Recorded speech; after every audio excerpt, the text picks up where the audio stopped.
Welcome to your Canadiens Connection on Rocket Sports Radio. We are proud to be the trusted source for all things Habs for more than a decade.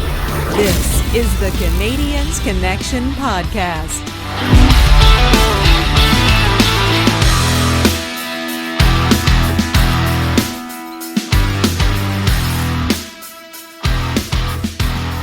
Well, hello, everyone, and welcome to the Canadiens Connection podcast here on Rocket Sports Radio, keeping you informed, engaged, and entertained. Of course, don't forget, we are here on Rocket Sports Radio, produced by Rocket Sports Media and a proud affiliate of the Hockey Podcast Network. My name is Amy Johnson. I'm going to be your host for today's show, once again sitting in for Michael Spinella. Very happy to be here for episode 259 of the Canadiens Connection podcast. And of course, I'm pleased to be joined in the studio by my co-host, who happens to be the editor-in-chief, founder, and president of Rocket Sports, and also the site editor for the Hockey News Montreal team site. And that's the one and only Mr. Rick Stevens. How are you doing today? I'm doing great. Welcome back to the hosting chair. Thank you. And welcome back to any of our listeners who maybe have taken a break over the summer from the Montreal Canadiens, but it's September. This is our first show of September, the Labor Day weekend. And we're happy to have all of our listeners. We had a terrific summer, terrific number of episodes over the summer. Downloads were through the roof. Mm-hmm. And so if you've missed any of our content, make sure you go back at canadiensconnection.fm to hear any of the back issues. And yeah, have you missed something since we've been gone? Did you say the Hockey News? Yes, we're affiliated with the Hockey News. We're affiliated with the Hockey Podcast Network.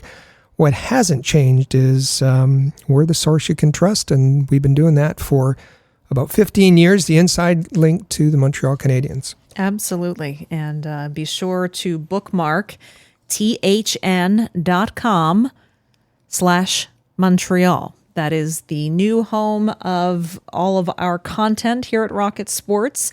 You may be familiar with going to thn.com if you just visit the Hockey News in general, but now you just add that special part on the end of it, thn.com/Montreal, and that will take you to the Hockey News' Montreal Canadiens team site.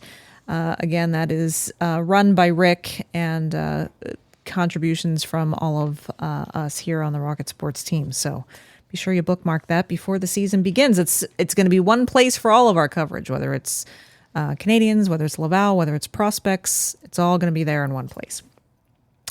We're going to have a fun show today. Lots to talk about. You know, it's even though there were slow parts of the end of the summer in terms of Hockey News, there was always plenty to talk about, Rick. And that has continued for this week. We're going to have a fun show, great show to talk about, lots of stuff to talk about today. The clue is in the title. We have the title of this episode 259, is Sparks Fly, Skill or Stats? Sparks. Who's throwing down? Who is throwing down? We're gonna find out.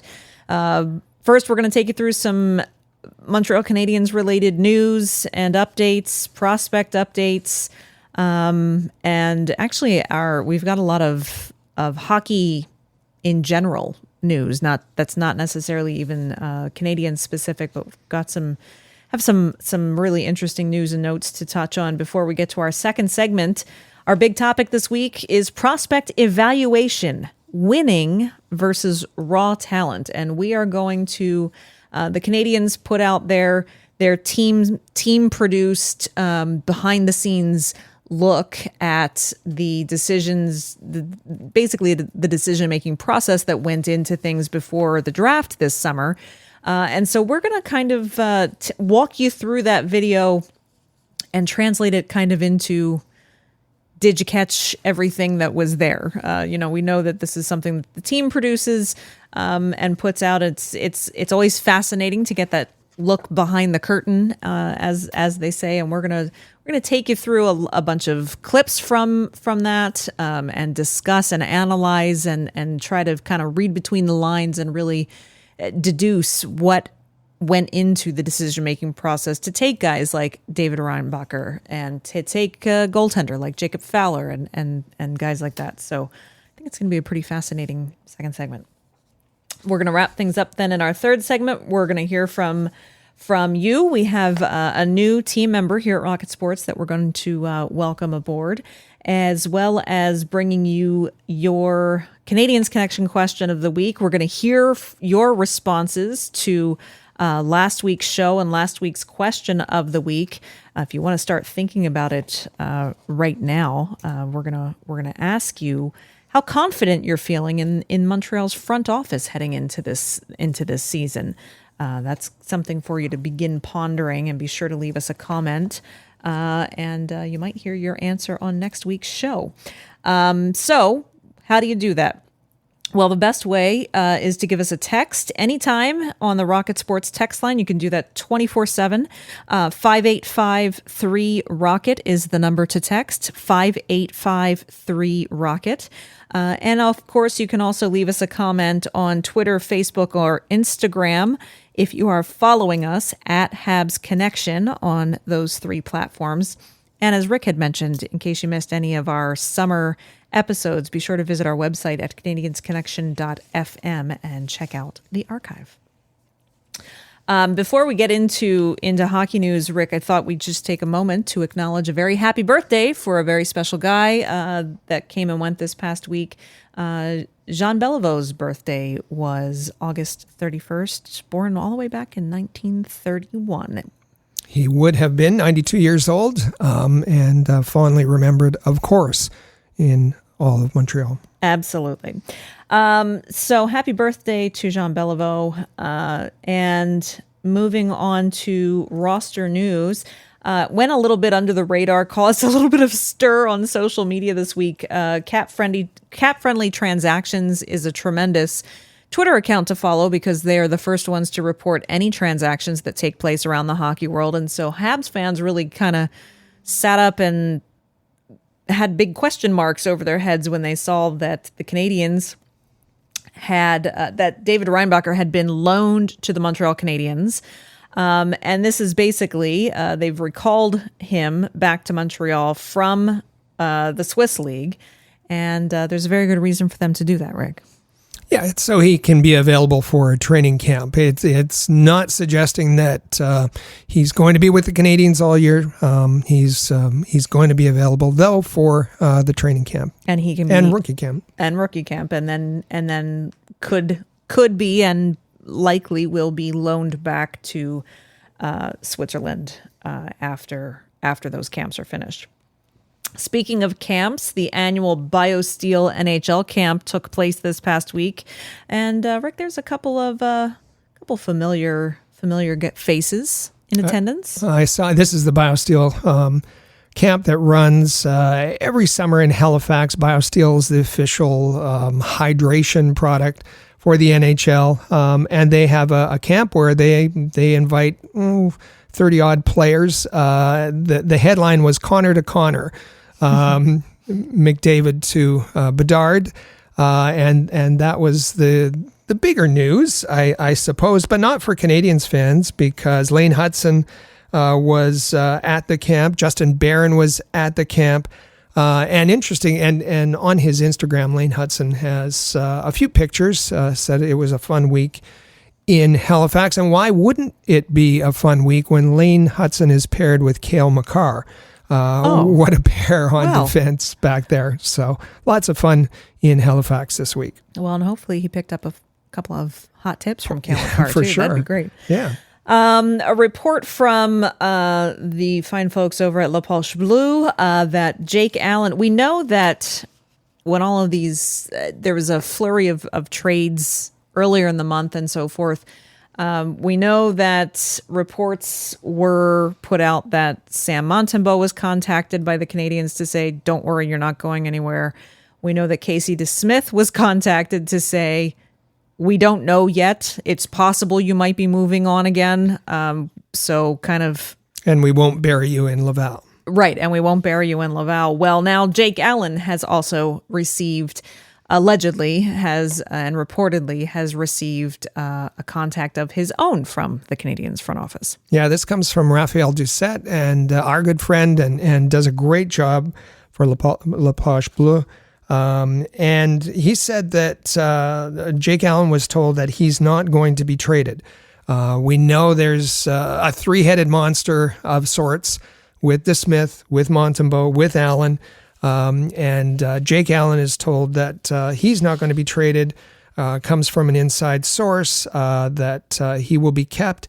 And the reason is that he, to have a veteran goaltender, that he has value on the ice. He also has a lot of value in the locker room as Sam Montembeault's mentor. So that is kind of pointing to the fact that Casey DeSmith will be moved. There was some reports that there was trades kind of pending, and those fell through. And why would you keep Allen rather than Casey DeSmith? Casey DeSmith is a year younger than Allen, but he has a whole lot less experience. DeSmith, 134 NHL games. Allen's 395 NHL games, and Sam Montembeault with 103 NHL games. So I think that the hope is that that's going to be resolved by opening night. You wouldn't want to see three goaltenders taking up roster spots on that limited roster for opening night. So no. We'll see what happens over the next few weeks, and certainly let you know. Let's turn now to the Habs prospect report. It's time for the Rocket Report. The Rocket Sports Media Team is your premier source for information about the Laval Rocket, the AHL affiliate of the Montreal Canadiens, as well as Habs prospects playing in the CHL, NCAA, and leagues around the world. Bookmark thn.com/Montreal to follow our comprehensive coverage of Canadiens prospects. The 13th annual NHLPA Rookie Showcase has been announced. It's going to take place on September 5th at the MedStar Capitals Iceplex in Arlington, Virginia, probably better known as the Capitals practice facility. Mm-hmm. Yeah, it's the NHLPA. They have this every year, the 13th annual, and it's co-hosted by Upper Deck. And they showcase, according to the press release, the hockey's brightest young talent. Happens every year just ahead of rookie camps to showcase the rookies for the Montreal Canadiens. And side note, they are the only team, there are two teams. The Canadiens and the Columbus Blue Jackets each have three prospects that will be appearing at the rookie showcase. For the Canadiens, it will be Owen Beck, Sean Farrell, and Philippe Machard. So this will be fun to get some footage of them just ahead of the rookie camp. Absolutely. And just as a reminder, again, if you want to follow all of our Laval Rocket and Habs prospect coverage this coming season, the place to do it is thn.com/Montreal. Now moving on to news and notes from around hockey in general, or around the NHL and beyond. And there's a number of really interesting stories in this section this week. First of all, the Canadiens Connection podcast in the news. Made news. Indeed it did. Stirring things up. For sure. Last weekend, if you were with us, last week it was Canadiens Connection episode 258, and that was that the Canadiens' young prospects, the rebuild, was going to reignite the rivalry that exists between the Maple Leafs and the Montreal Canadiens. And we had with us as our special guest, Michael Trakos, longtime Toronto journalist covering the Leafs. And he responded to one of our listener questions, who asked about what it would cost to obtain William Nylander from the Toronto Maple Leafs. And Michael Trakos said, listen, you're going to have to give up a good player, one of your better players. And he threw out the name Cole Caulfield. Wow. Don LeCalis, the folks there said, what? What is it? And they wrote an article, a very good article Medrick Lefebvre is the author, put that out and was listening to the podcast and said, Canadiens fans, what do you think of this? Would you give up Cole Caulfield to obtain William Nylander? And I think the comments, for the most part, were no. a very strong, emphatic no. It was very fun and great to see that there are other media folks in Montreal who are listening to this podcast as well. So we thank them for the shout out and glad to stir the pot a little bit. It was pretty fun. Speaking of other members of the French press in Montreal, La Presse has, as you put it, Rick, when we were talking prior to the show, kind of an under the radar story about Pierre-Karl Pelledeau made a radio appearance on Quebec radio this week and offered quite an emphatic opinion about any new news regarding the return of the Quebec Nordique. This, as we said, underreported story, I think, because everyone knows Pierre-Karl Pelledeau, the CEO of Quebecor owning the Quebec media companies, including TVA Sport. And he was on 98.5 FM in Montreal and essentially said the dream of returning the Nordique to the NHL is over. And this is the guy who has been spearheading the effort. This is the guy who's been pushing it for so many years. This is the guy who actually positioned TVA Sport in taking on the NHL contract for so many years for such a huge price, in the hopes that the Nordique would return. And he said, quote, "We mustn't tell fairy tales. In terms of the NHL management, there doesn't seem to be any enthusiasm about the Nordique returning." And then goes on to say, maybe we paid too much for the rights, the broadcast rights, but that's all hindsight because we had a bigger focus in mind, and that was returning the Quebec Nordique to Quebec City and to the NHL. And he went on to say, it's been 28 years.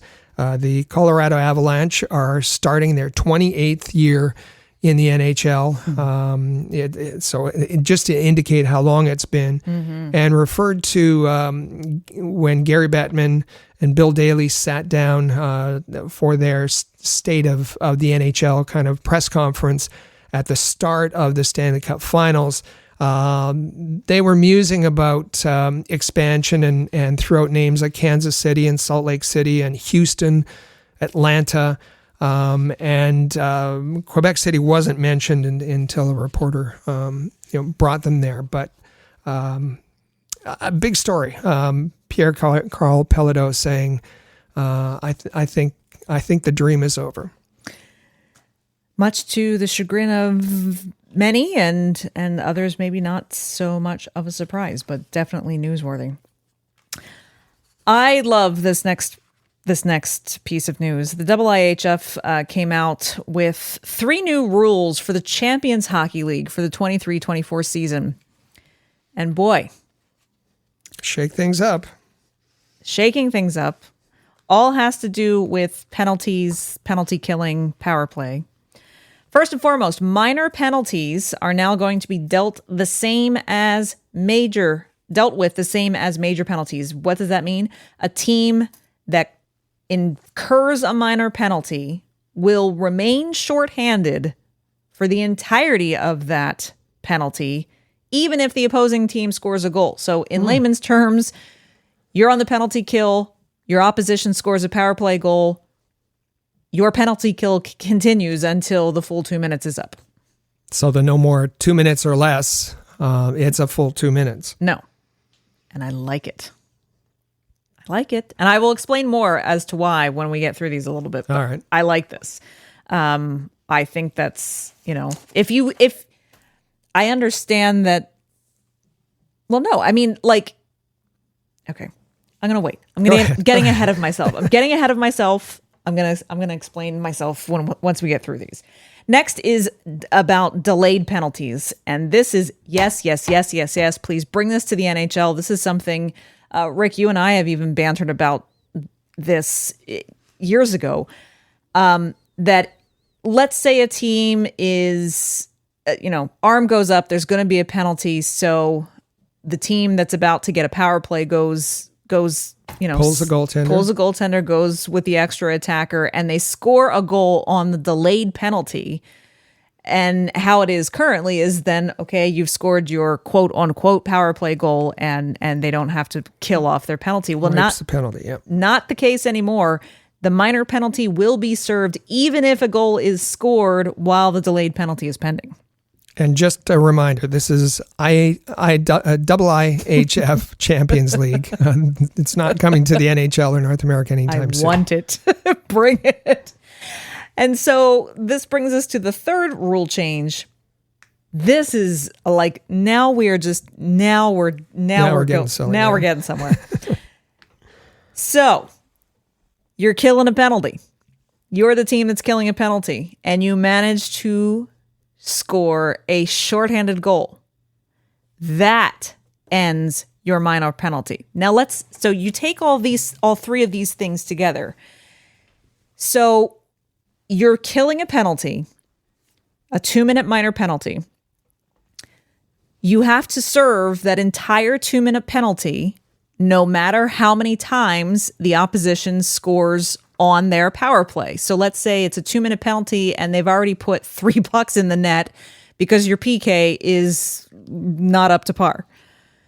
The only way that you can stop that barrage and get that penalty to be less than 2 minutes is if your penalty killers score shorthanded.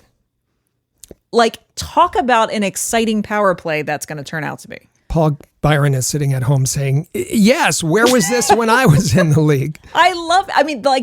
That to me is like the injection of energy and excitement and tension into a power play situation that bringing 3-on-3 play into overtime has done for overtime during the regular season. Like, I think it's interesting. It's definitely thinking outside the box. The first rule, we should say that the first rule, that you will remain shorthanded no matter how many power play goals are scored.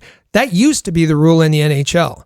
That was the rule, that you had to sit for 2 minutes, and they changed. And I won't trust my memory to remember when that happened or why it happened. It was some team, maybe the Oilers, filling the net with power play goals.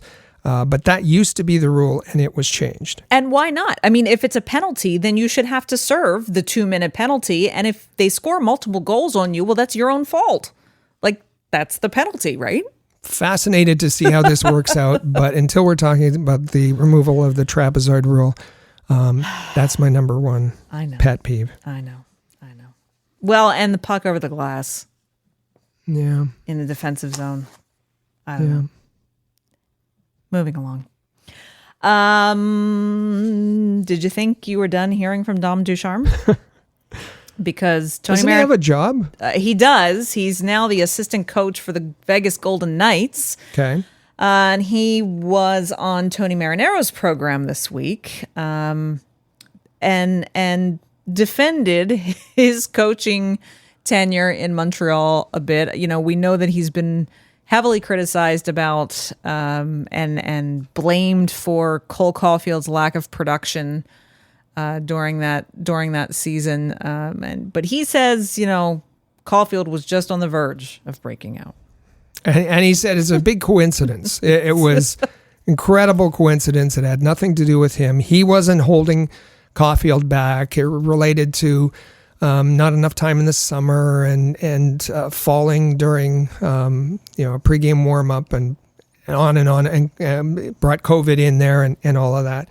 He said, if his last game with the Canadiens, he saw a spark in Caulfield, and he knew he was just about to break out, and then got fired. So unfortunately, yes. And he would have liked to have brought more fun to the arena. because that's Marty St. Louis. He's so fun. Yeah. And somebody's obviously not liking that the fun moniker has been put on Marty St. Louis. Yeah, he said he would have liked to have been more fun, implied just like Marty. But it was the players, those darn players that wanted to win. They didn't want any fun. So anyway, it was a little amusing. Dominic Good luck to him. Good luck with to him in Vegas. Yeah, no, absolutely. And I think it's a better situation for him to get some assistant coaching experience at the NHL level before he tries the head coaching role again. We talked about confidence a little bit. I mentioned the word confidence in the question of the week, and The Athletic has another set of rankings out. This time it's their 2023 NHL front office confidence rankings. So basically asking the fan base of each team as well as league-wide fans in general how confident each of those groups are in the front offices of each NHL franchise going into this season, measuring things like development and drafting ability and cap management and trades and those kinds of things. Probably not super surprised that the New Jersey Devils ranking has shot way up to the top of the list from where they were last year. New Jersey has made a lot of really positive moves, and I think they're getting from a fan perspective, both locally and league-wide, I think they're getting a very positive aura around them a bit. Interestingly enough, Dallas also had a big improvement in confidence rankings, as well as the Vegas Golden Knights. The Avalanche have dropped, which I thought was a couple places, yeah. Which I thought was weird. But where did Montreal fall in this, Rick? So, I'm a bit of a nerd when it comes to surveys. I used to do surveys. I used to create surveys. And so before we get to the results, can we talk about the methodology? I know that's a terrible word because it sounds boring already. It sounds boring already, doesn't it? You're a numbers nerd. So just to reinforce what you said, that the survey that the Athletic puts out asks for you to identify a team that you follow and that you cheer for, and rank your favorite team on your confidence in various levels. And also, they invite you to rank all the other teams. So there was 11,000 responses from fans who graded their favorite team this year. There were 300 fans who voted for every team. Okay. That's a huge difference. Mm-hmm. So a little less confidence in the rankings overall, the public rankings as they call them, rather than the ones from the fan base. Coupled with maybe people didn't want to spend the time to rank 31 other for teams. Sure. Yeah, absolutely. And another point that I'll just make is last year, there was 18 in 2022, the confidence rankings, as I said, they've done these every year. There was 18,000 responses from fans about their favorite team. That's down 30%. Yeah. That's significant. Yeah. And last year they had 650 hockey fans who rated all the teams. So they're down like 50%. 50% this year.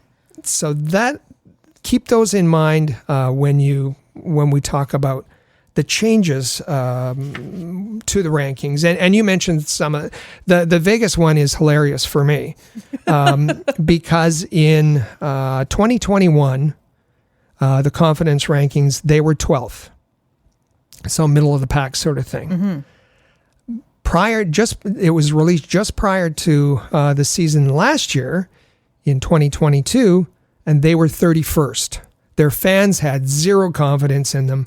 Their ratings on each level, and it's on roster building, cap management, drafting, developing, trading, free agency.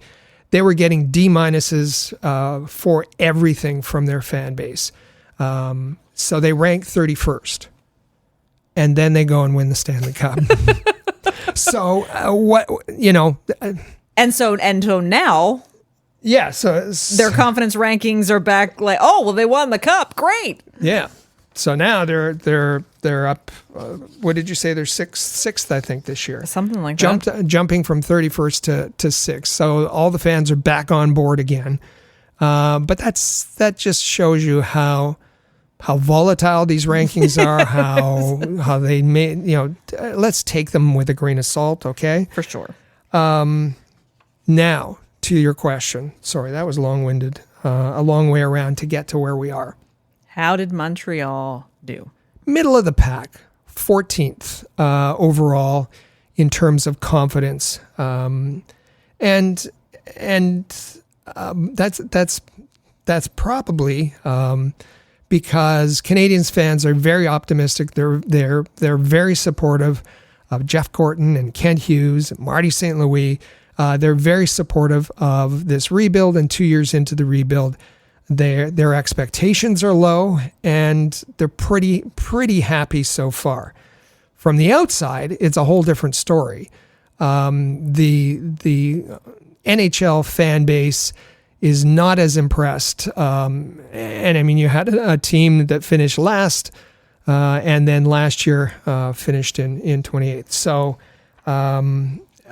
there's a real disparity in each of these categories between optimistic Montreal Canadiens fans and the fans in the NHL who are saying, yeah, I haven't seen much yet. It was a slight improvement over last year, correct? A slight improvement. And 16th last year, I think. They were 16th last year, 14th this year. Interestingly enough, that overall, for the Canadiens fans, their ranking stayed the same, had them at 8th. It was the movement came from the public. The public has more, has much more confidence in the Canadiens management this year than they did last year. And that kind of makes sense. Yeah. It's moving in the right direction. Right. So this year they're at 7. The public is 17th. The public overall gave the Canadiens a C+. That's up from last year. The Canadiens fans at B+, exactly the same last year. So let's look at these individual ratings. As far as roster building, the Canadiens fans gave the front office a B, exactly the same as last year. The outside fans gave it a C. Okay. Cap management. This is a jump. Last year it was a B. This has gone up to an A-. And I think that just reflects Kent Hughes' ability to attack the cap, there was major cap problems. From the Bergevin era. From the Bergevin era. Drafting and development. This is the lowest grade that the Canadiens, from Canadiens fans. And it's a B-, and that's the same as the public. And that comes from the controversy with taking Yuri Slafkovsky first overall and David Reinbacher fifth earlier this year. Trading, it was a B+ from Canadiens fans last year, up to an A-. They like the trades that have been made. Free agency, really not much has been done there. No, that stayed the same. Vision at a B+, that's down. Last year, the Canadiens fans gave management an A-. That's dropped to a B+. As I said, overall, same ranking as Canadiens fans gave the front office last year. Improvement comes from the public. They're seeing that something's happening there. And so that is why our Canadiens Connection question of the week this week is, what's your confidence level and confidence ranking in the Montreal Canadiens front office heading into this season? Are you feeling more confident in them? Are you feeling less confident? Are you kind of run-of-the-mill feeling the same as you did last year? And are you satisfied? Let us know. Be sure to send us a text at 5853-ROCKET or drop us a comment on Instagram, Facebook, or Twitter. And I'll just add, if you have a little more to say, I'm confident in their cap management, not so confident in the drafting, confident in development, not so much in that. We want to hear that too. Mm-hmm. Yes. I'll use one of your math nerd phrases and say, show your work. Yeah. Show your work. All right. We are going to take our first break here on the Canadiens Connection podcast. As we said, let us know your response to the question of the week while you listen to this message from DraftKings. Be sure to leave your comments at Rocket Sports on Twitter, Facebook, or Instagram. And coming up next in our big topic segment, prospect evaluation, winning versus raw talent. We're going to take a closer look at some of the disagreements and some of the information that was released in the Canadiens behind the scenes video that was released this week regarding the decision making in the days leading up to this year's draft. You are not going to want to miss this conversation. It's going to be a fun one. And so check out this advertisement from our sponsors over DraftKings and stay with us because this is the Canadiens Connection podcast on Rocket Sports Radio. College football fans, are you ready for week one? DraftKings Sportsbook is hooking you up with a can't-miss offer to start the season strong. This week, new customers can bet just $5 on college football and score $200 in bonus bets instantly. Now, anything can happen in college football. Your team could go from unranked to dynasty mode in just a couple of years. Change comes fast. The only thing that's really a lock is the great offers from DraftKings Sportsbook. You know, life's more fun when you're in on the action. So download the DraftKings Sportsbook app now and use code THPN. New customers can score $200 in bonus bets instantly when they bet just $5 on college football. Only on DraftKings Sportsbook with code THPN. The crown is yours. Gambling problem? Call 1-800-GAMBLER or visit www.1800gambler.net. In New York, call 877-8-HOPE-NY or text HOPE-NY 467-369. In Connecticut, help is available for problem gambling. Call 888-789-7777 or visit ccpg.org. Please play responsibly. On behalf of Boot Hill Casino and Resort, KS, 21 plus age varies by jurisdiction. Void in Ontario. See dkng.co/football for eligibility, terms, and responsible gaming resources. Bonus bets expire 7 days after issuance. Eligibility and deposit restrictions apply.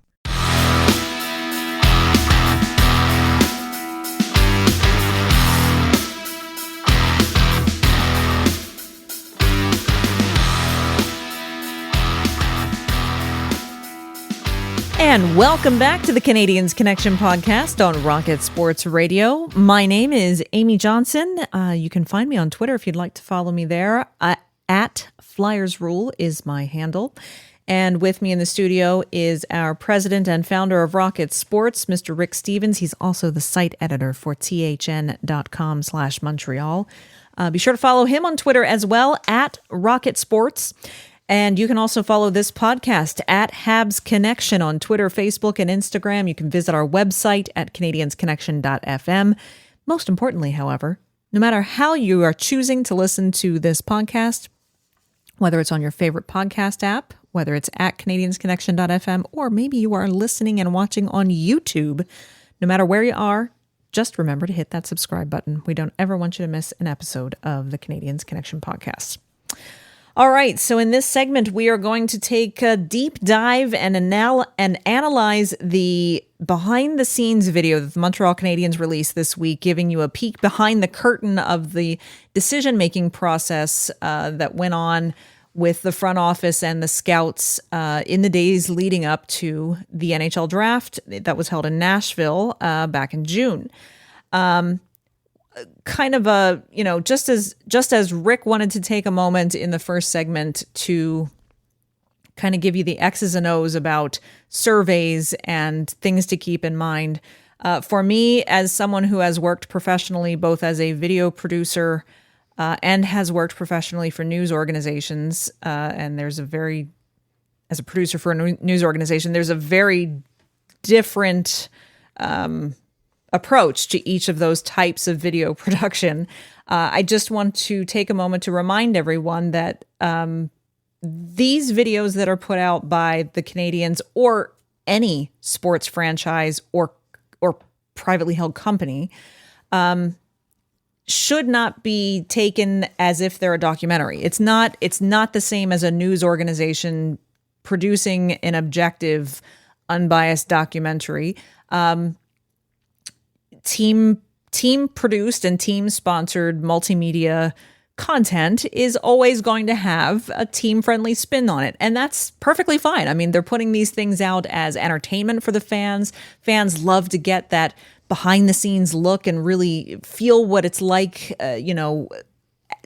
working all of these things out, not just what is happening on the public facing product. So they're very entertaining. They're a lot of fun, but they can also be very informative if you can dissect them in kind of an analytical way and take away, the just kind of the pump it up kind of aspect of it. And that's really what our goal is as journalists for you today when we do these types of segments, is that we're trying to kind of give you our own behind the scenes look at how we analyze productions like this to retrieve and pull out of it the key information, whether it's reading between the lines or understanding the dynamics of what's being presented, to translate that into, okay, so how can that further educate us in analyzing what the team does? And I think that just to piggyback on that, some people have called this marketing, some people have called this propaganda. I think behind the scenes is a bit of a misnomer, because you can look here. The Canadiens are saying you can look here. In fact, we want you to look here, but you can't look over there. So It's not a behind the scenes look. They're showing fans what the Montreal Canadiens want you to see. Right. And this is as a way to maybe justify their decisions, and maybe as a way to answer criticism that they've received since the June draft choice. They've taken a long time, and in fact, much more time than any other team in putting out this video. This was carefully done.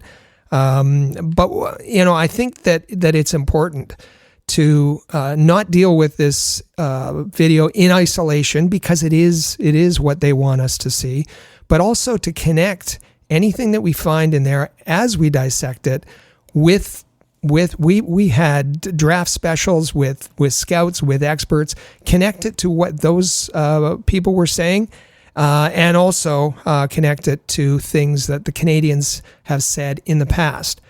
To give you a complete picture and to fully give you the context. Absolutely. And these are, for us, it's a fun exercise, because it's okay. It's being able to tap into the mindset of what's being said and how decisions are made. And it can be a lot of fun. Plus some of the quotes are just really, really amazing, when you, and we're going to play some of those for you.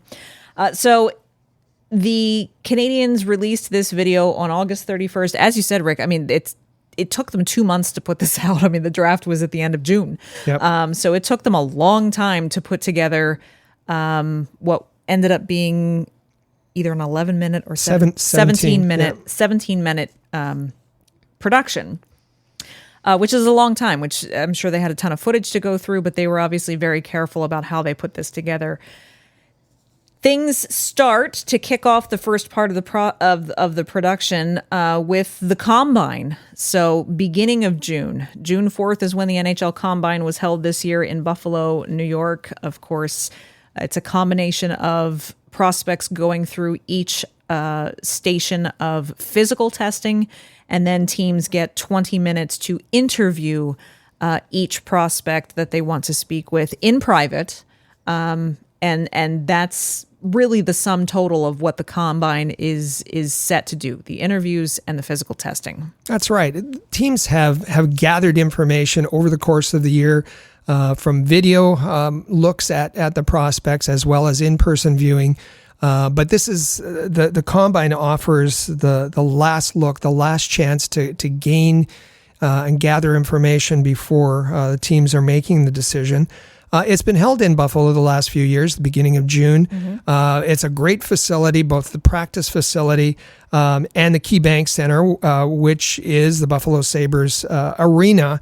And these interview locations, just to describe what you're seeing in the video, each team is given 20 minutes with the prospects that they identify that they'd like to interview, and it's set up right in the arena, in the KeyBank Center, in the luxury box section. So the Canadiens have one of the luxury boxes. They've put a table in there, and at the table, for the most part, you see Marty Lapointe, Nick Bobroff, and Billy Ryan. I'm going to mention Billy Ryan. This is his first draft with the Montreal Canadiens. As we said on the podcast, he just appeared on the website 5 minutes ago. Yeah. He is the director of player evaluation and a scout in the U.S. For the Canadiens. Those three are at a table with the prospect, whoever it is, and then there's various people in the back. In a luxury box, there's usually a kind of a counter and stools that you can look over and see the ice surface. Well, the ice surface has been curtained off, and in some of the videos with the prospects, you see Kent Hughes is there. Certainly for the 5th overall pick, you have Hughes, you have Gorton, you have John Sedgwick, and as well there is the analytics people and Dr. David Scott, the team psychologist.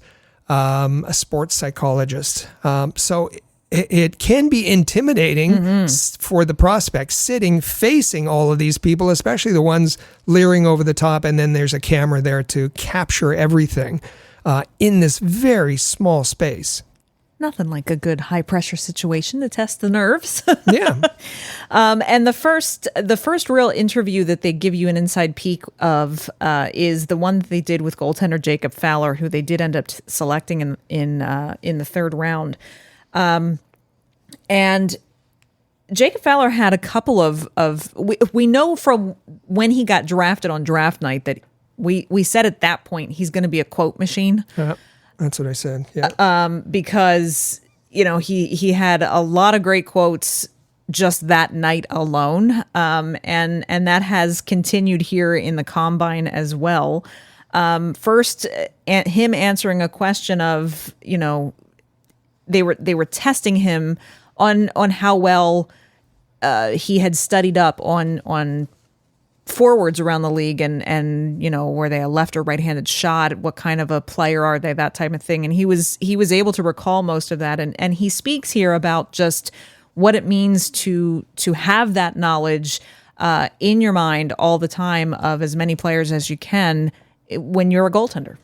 I don't think it was ever a study as much as just not even a photo memory. You play against those guys, and if you want to stop those guys, you're going to figure out real quick if he's a righty or lefty if you want to stop the puck. So and as you said, it was Nick Bobroff that was looking through a list of USHL shooters. He'd name a shooter, say is a forward, and say is he a shooter or a passer, and right or left-handed, right or left shot. And Jacob Fowler knows that, and I don't think this should have been a surprise. Every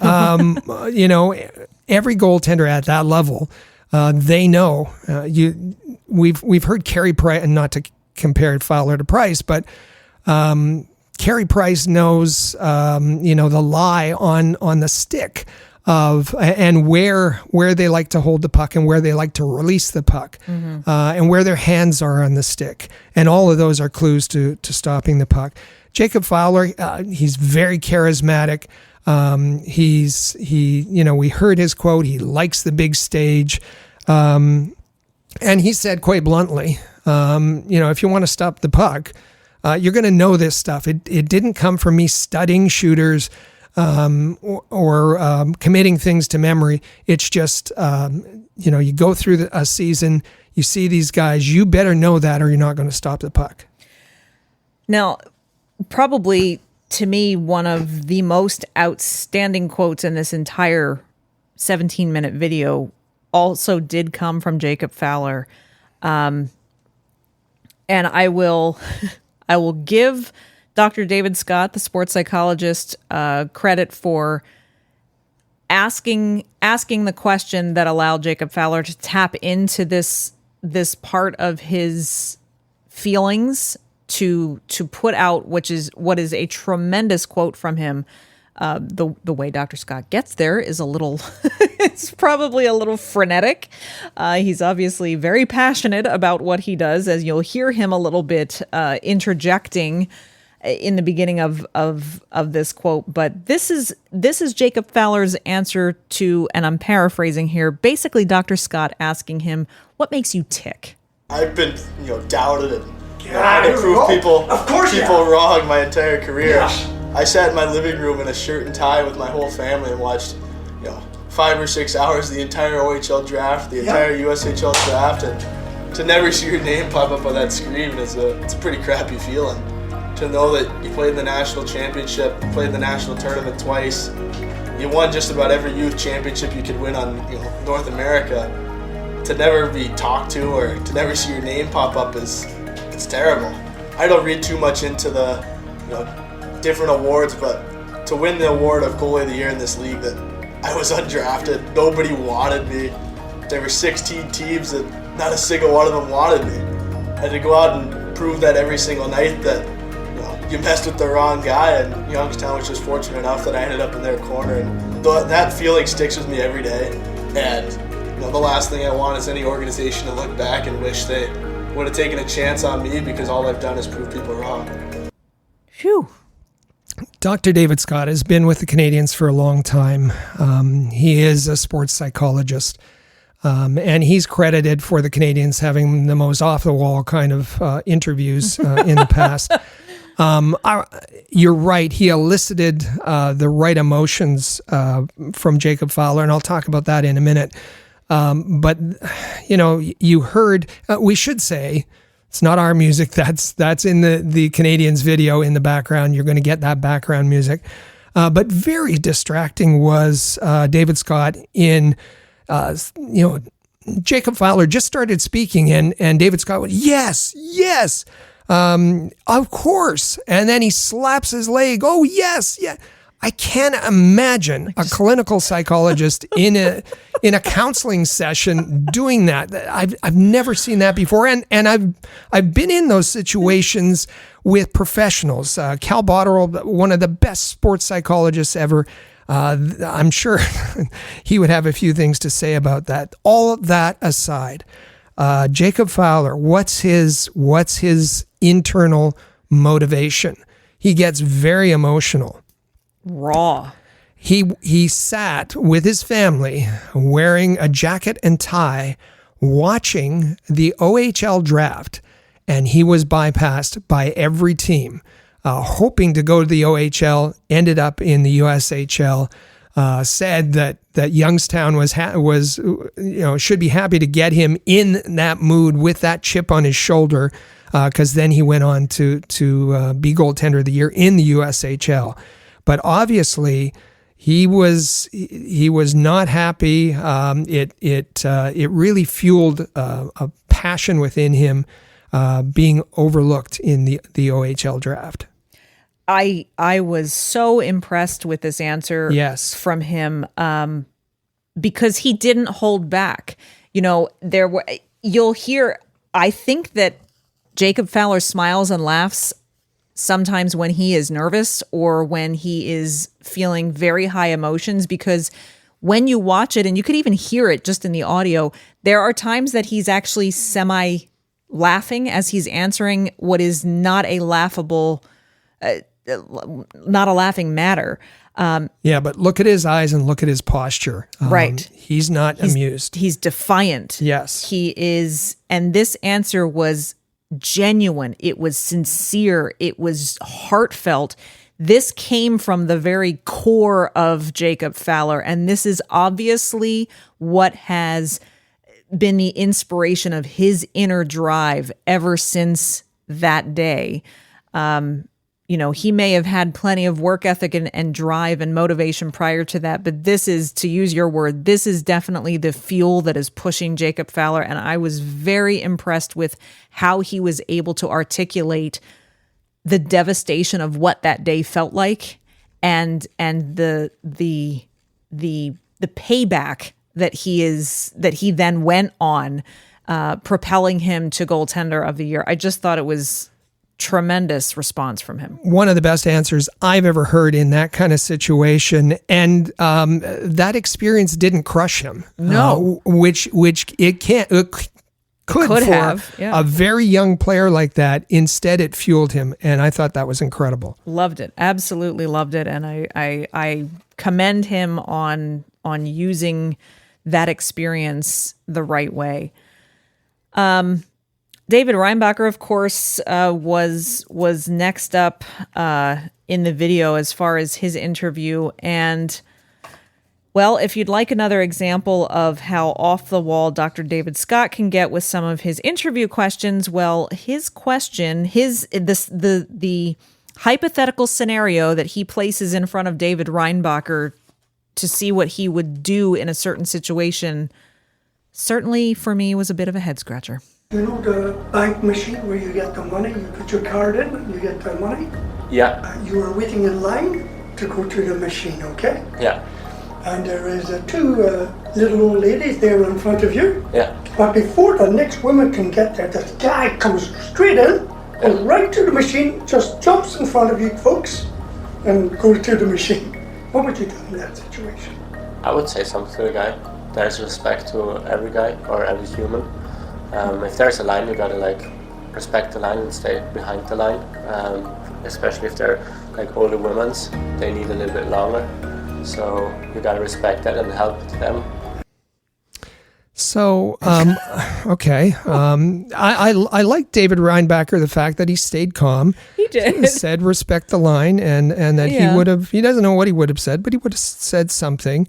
Again, in the video, you see Dr. David Scott encouraging, letting David Reinbacher know that he's on the right track, which is an odd counseling technique. And these questions, what's the purpose of them? Nick Bobroff said these psychological questions are to determine how a prospect thinks, how they make decisions, and maybe even to cause a little stress in them to get them to react. This question, and so I understand that. I understand all of that. Yeah, absolutely. This question, I don't understand. Usually you're trying to create questions that would give you quite a range of answers so that you can determine how you want your prospects to kind of respond. I don't know how else you would respond to this. Yeah, what's he going to say? Well, I'd have high-fived the guy. I would have turned away or hid or I would have gone in and beaten up the guy. Yeah, what else do you think the prospect's going to say? This is kind of just a general answer to a question like that. I didn't think this was a very good question. No. And it's unfortunate that that's the only lengthy interview question of David Reinbacher's we got to see in this video, which again I find is an odd choice. Now we do know that the types of questions that the Canadiens were asking at this year's combine made headlines a bit in the days leading up to the draft, between the combine and the draft, because word got out about what ended up being a controversial question of one of these psychological questions where, Dr. Scott just presented a hypothetical situation and asked Reinbacher how he would react in that situation, what he would do in that situation. Well, he also presented Reinbacher with another hypothetical situation that once people found out that this question was asked, it raised a lot of eyebrows, I think. Yeah, it certainly did. And Reinbacher related it in an interview with TSN. And here's his quote describing the question. He was asked, you spoke to 23 different teams, Reinbacher did. What was the toughest question you had? And Reinbacher said, quote, "It's World War II and you're the captain of a boat and you have to bomb an enemy boat, but your teammates are swimming in the ocean." I said, "No, I wouldn't do it because I want to save my teammates." I'm like, "Look, guys, I don't do it because they're my teammates, so I wouldn't kill my teammates." And the team said, "You have to do it. It's an order." And I was like, "No, I won't do it." So it was kind of not the best thing to talk about. Like, we're asking questions about you have to take an order to bomb your teammates. You have to, bad look. you have to refuse your captain, your coach. You have to go against their order for your teammates. I don't see a parallel here necessarily. I don't know what it's to prove. And many jumped to the defense of the Canadiens and said, no. That wasn't the Montreal Canadiens. That was one of the other 23 teams. And then we had Kent Hughes. This was Elliot Friedman talking to Kent Hughes on the floor of the draft. I'm not sure I would have been able to answer them under the pressure.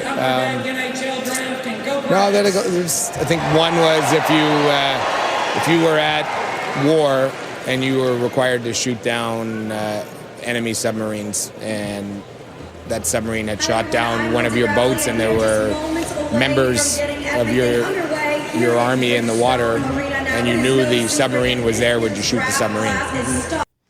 So I know guess it was the Canadiens. Yeah, it obviously was the Canadiens, and yes, there's the announcements of the draft there. A little hard to hear, but we wanted you to hear Kent Hughes' words that yes, he confirmed they were the ones who asked Reinbacher this question. They may have asked that question of other prospects. Fans were absolutely appalled. Yes. At the time, our texts, our comments were saying, "This is disgusting. This is absolutely appalling that they would ask a question like this. How do you know that one of these prospects didn't have a great grandfather or a relative that was in World War II? There was no reason to, and then you would elicit some emotions that would skew kind of the answer. Even Reinbacher in his calm way said this wasn't right. This wasn't something to talk about. Or even if it's a prospect who is like Reinbacher from a European country or Eastern European, He's from Austria, yes, where there's a little bit of conflict going on in that region of the world right now. I mean, it just is a little read the room. So I'm going to echo the thought.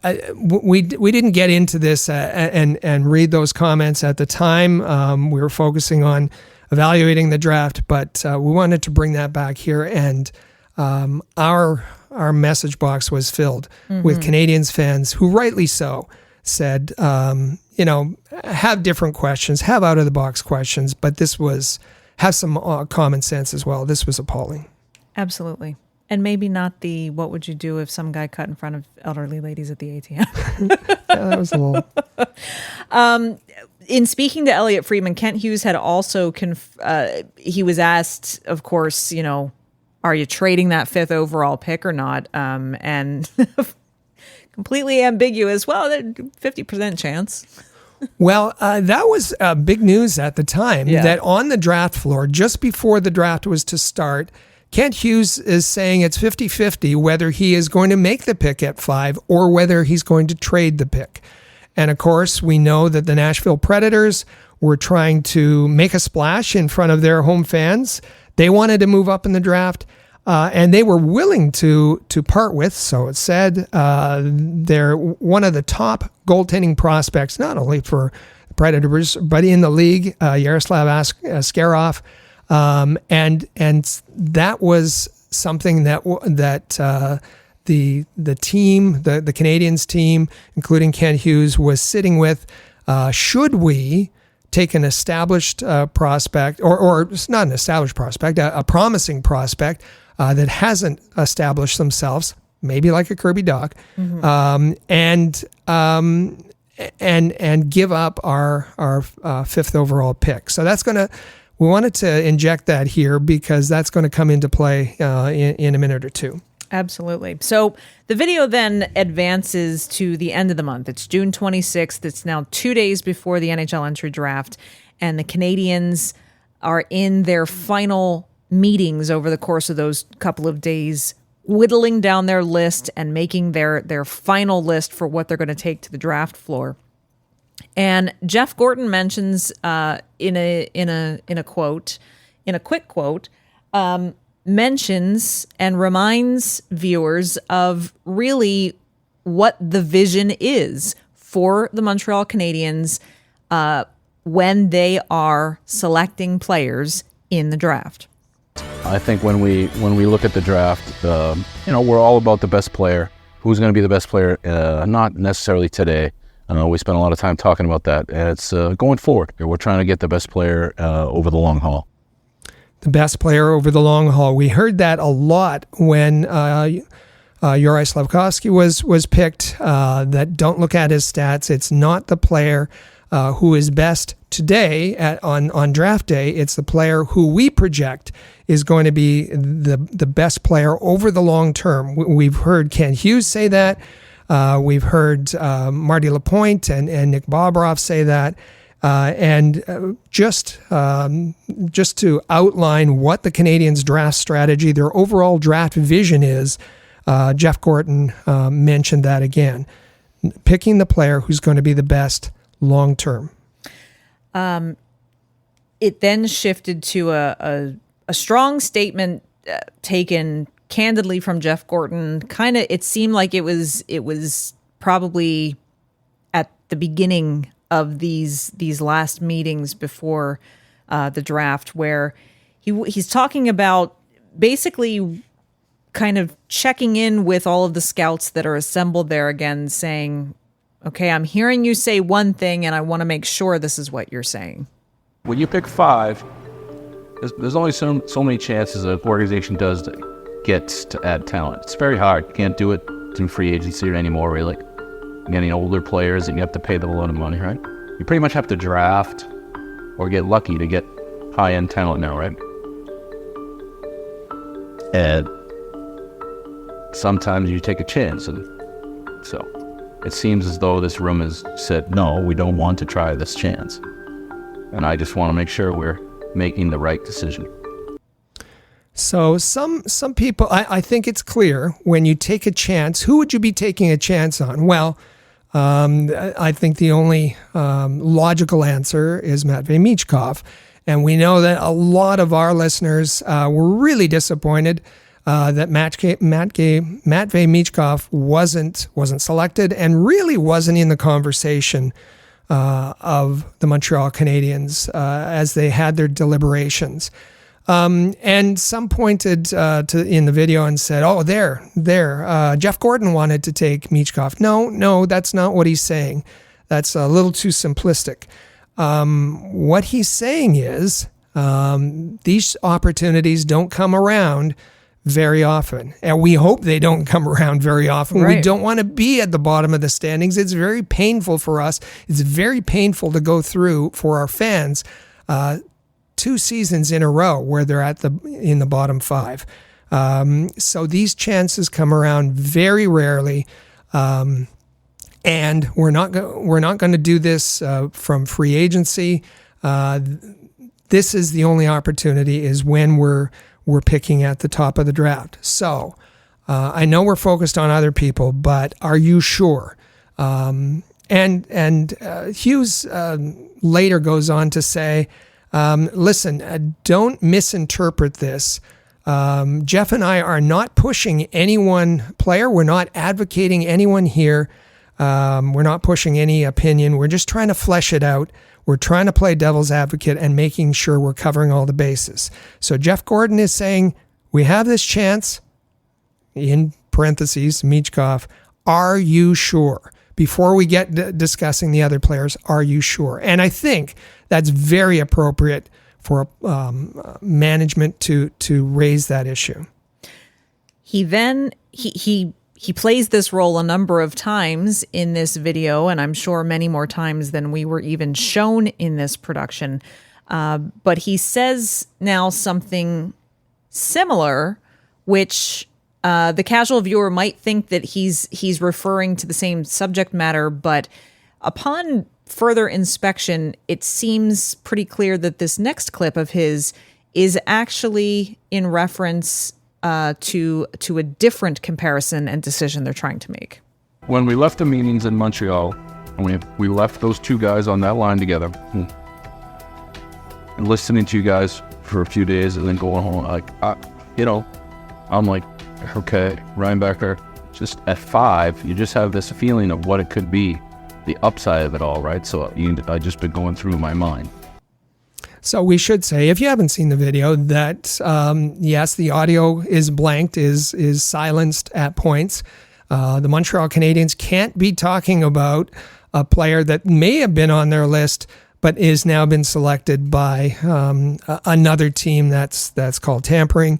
So all of that's blanked out. But not only have they muted the audio, but they have blurred, in some cases, the lips, so that you can't lip read. But it's pretty clear here that he said when we had our meetings in Montreal, that, and we told you when those happened earlier, well ahead of the draft, that at the same level, at the same line, he's not talking about a hockey line, he's talking about lines in a list.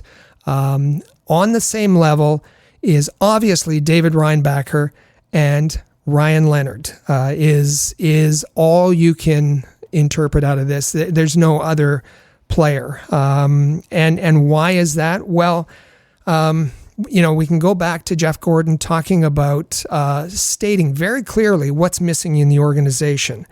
And he said, here's the blueprint. And this is before last year's draft, the 2022 draft. He said, we need to get bigger and tougher. They went for size in the 2022 draft to address that, so that we're tougher to play against. We need a number 1 puck-moving defenseman who can man the power play. And we need a elite starting goaltender. And lastly, we need a gritty scoring forward. Those were the things that were on when they sat down, analyzed the organization. Those were missing. Those were the things that were missing, and they were going to have to either address by the draft or some sort of trade or free agency, and we heard how difficult that was. At the Combine, we heard Kent Hughes, when asked about Ryan Leonard, talk about it's rare. He talked about his experience with him and his knowledge of him, and he knew both his family and Will Smith's family, but also how a gritty scoring forward was important, and compared him to Keith Tkachuk. Matt Tkachuk, yeah. And that is someone that they wanted to target and was available in this draft. So coming out of Montreal, when they got to Nashville, on their lists, that Reinbacher and Leonard were even, and then they were going to have a discussion about which direction that they should go in. We've told you before from our investigation into this, from scouts, from people that we've had on the podcast, the Canadiens were one of the first organizations in on Reinbacher. They were in on him early. They focused on him early, and they didn't waver from that throughout. No, they did not. The video then shifts to getting some feedback from some of the European scouts, who all obviously, I shouldn't say obviously, but who all obviously in this video were very high on Reinbacher and were making a good push for him. And one of the arguments comes from Krista Rockstrom talking about how difficult it is to find a premier defenseman. I think it's hard to find that asset like size, right shot, D. I really like him. He's a good player, but I think it'd be easier for everybody, including you guys and the staff, to find the bit that brings everything. There is a harder thing to find. And going back and looking at all the teams that won the Stanley Cup, they have that premier defenseman.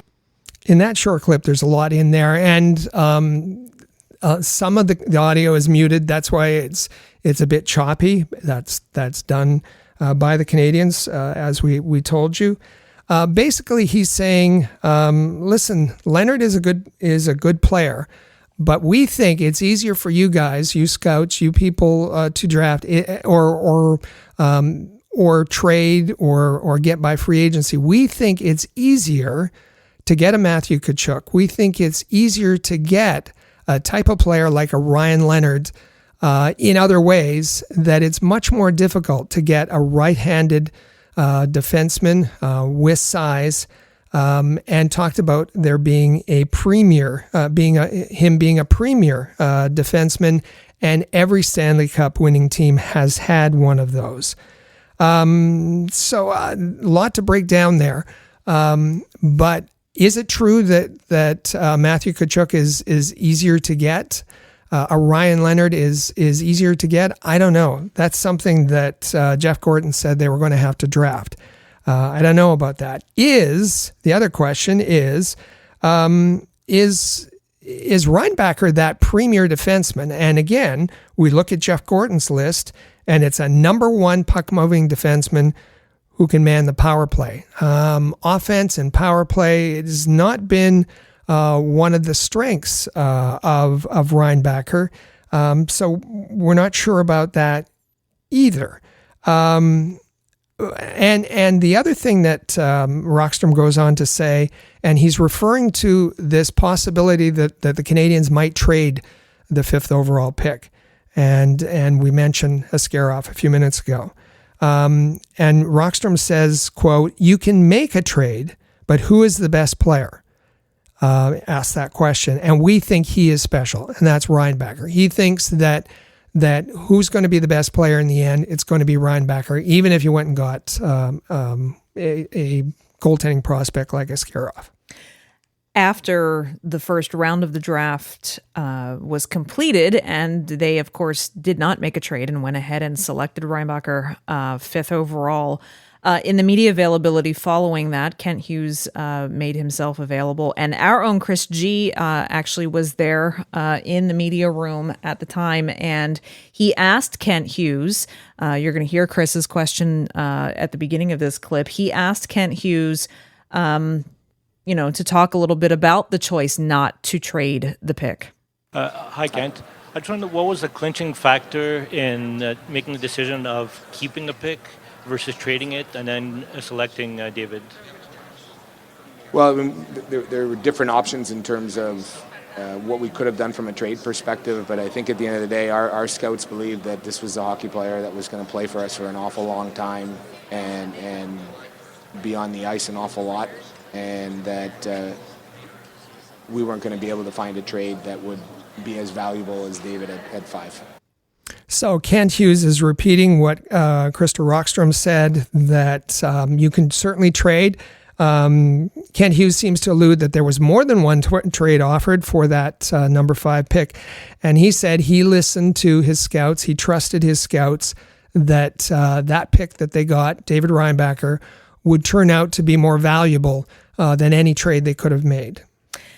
Going back to Rockstrom's clip that we heard where he's talking about finding a premier defenseman, and that, you look at Stanley Cup winning teams and each one of them has a premier defenseman. And you mentioned about the questions around whether or not is David Reinbacher a premier defenseman, because this is who they chose to go with at the 5th overall pick.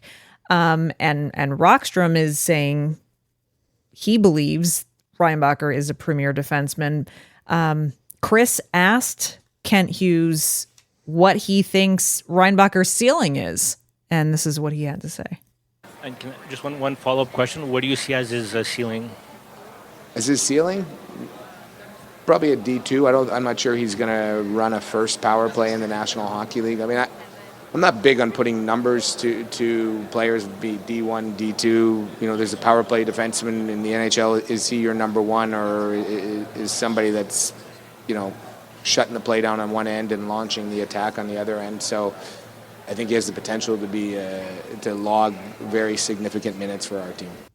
Kent Hughes is the most media savvy general manager the Montreal Canadiens have ever had, Yes. and that's by a wide margin. Yes, it is.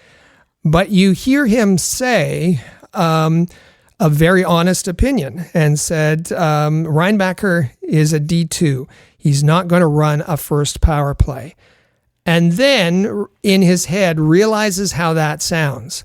And walks it back. And then he tries to, add some color around that. Right. Doesn't like numbers and that sort of thing. And said, well, even if he's not running a first power play, implied, he's going to log a ton of minutes for us, and that can be valuable. He talks about it's just as valuable to shut down in the defensive zone, to kill plays and turn the puck around. So he's saying this is not your power play guy, but he has other qualities.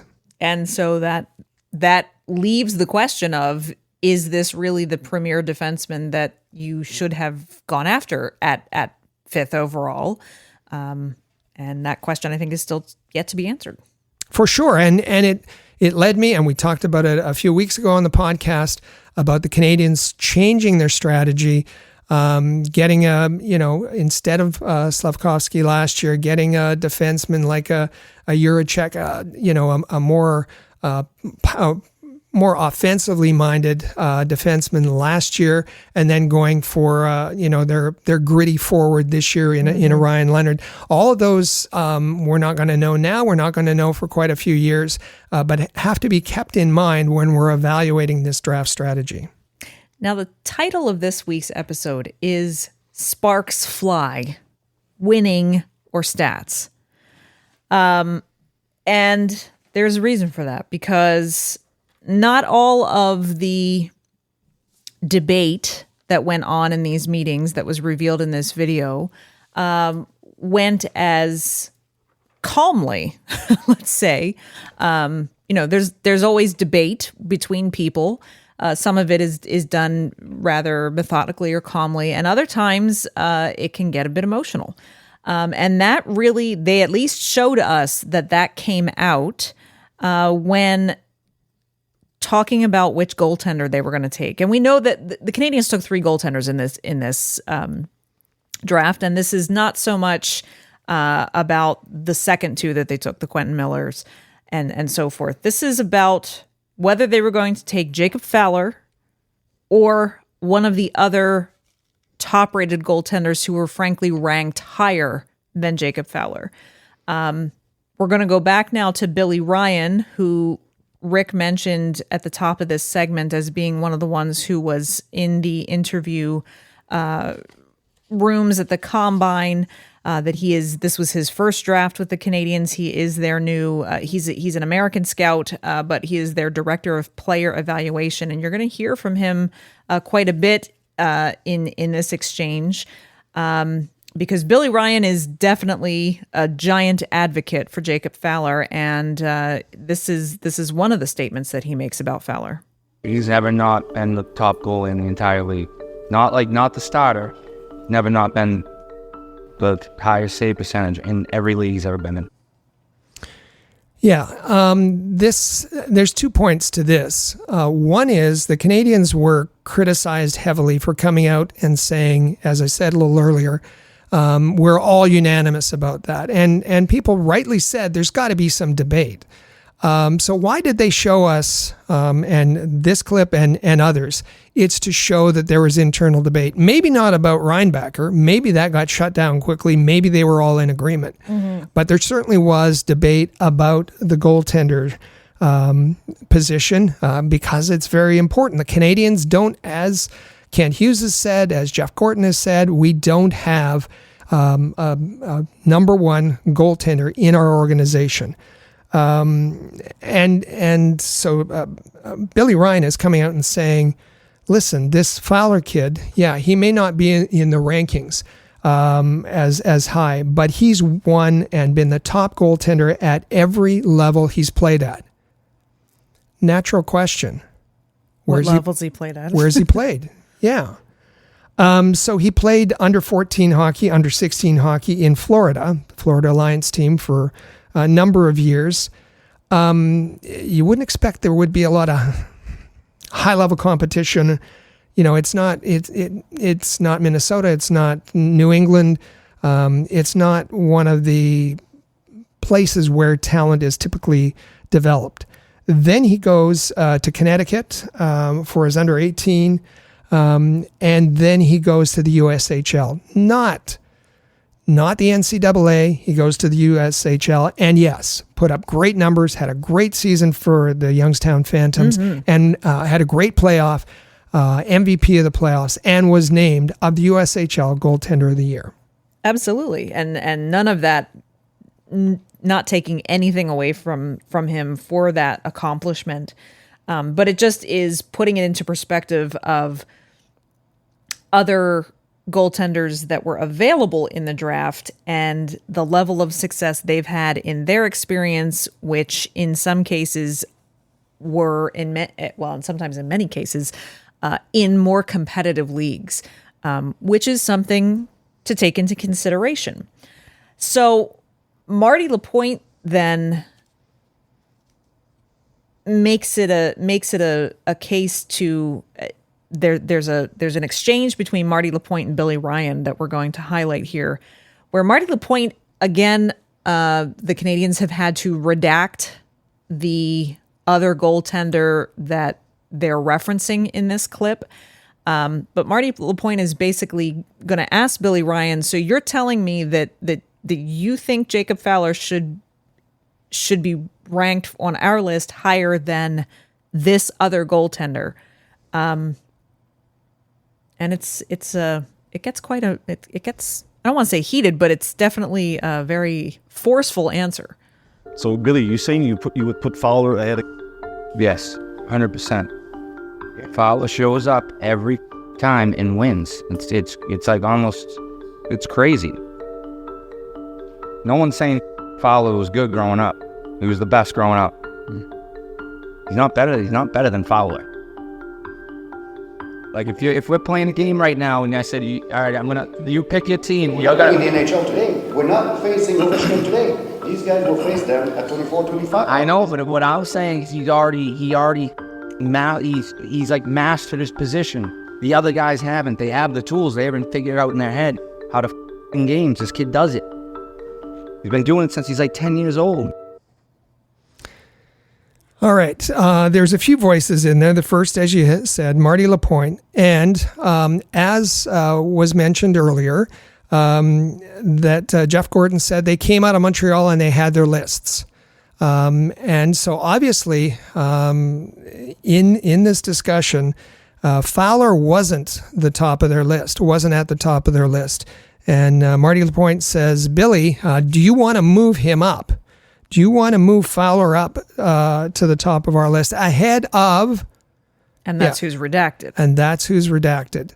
I think it's fair to say, it's reasonable to say that name is Adam Gajan.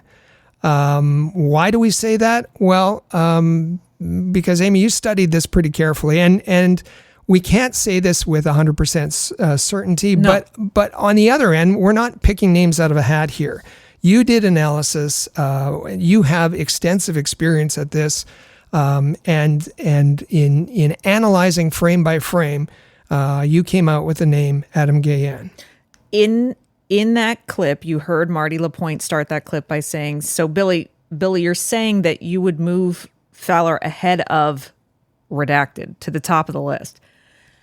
I watched that clip, just Marty Lapointe saying that at least 30 times. In my background, at university, I took an entire semester course. For those of you who don't know me and what I do for my day job, I'm a voice actor, formerly a television reporter and producer for PBS, but making my living for the last 15 years as a voice actor. In university, I took an entire semester on basically the anatomy of speech. We spent an entire semester on the mechanics of the mouth and how the mouth and the jaw and the face and the musculature and how your mouth and your tongue and your teeth and your jaw actually make the sounds that come out of your mouth when you speak, the way they shape themselves, the way your mouth moves. So I have a lot of understanding of the way someone's, just like lip readers do. I have a good base of understanding of how the bottom of your face moves when it makes certain sounds and letters and consonants and syllables. In addition to that, in my voice acting, I also do dubbing, which requires someone to understand what someone else is saying by watching their mouth and their lips. So yes, this is not just pulling a name out of a hat. After watching this clip at least 30 times, if not more, no, I can't be 100% certain because they've blurred out Marty Lapointe's mouth so that you can't read his lips. So I am reading his jaw and his chin and the sides of his mouth. And from what I have deduced, the only name that fits there is him saying, "So you're putting Fowler over Guyan." That's my educated guess. I could be wrong, but that is my educated guess. And Guyan was very highly ranked in this draft. He was very, very highly ranked, and he also played in the USHL.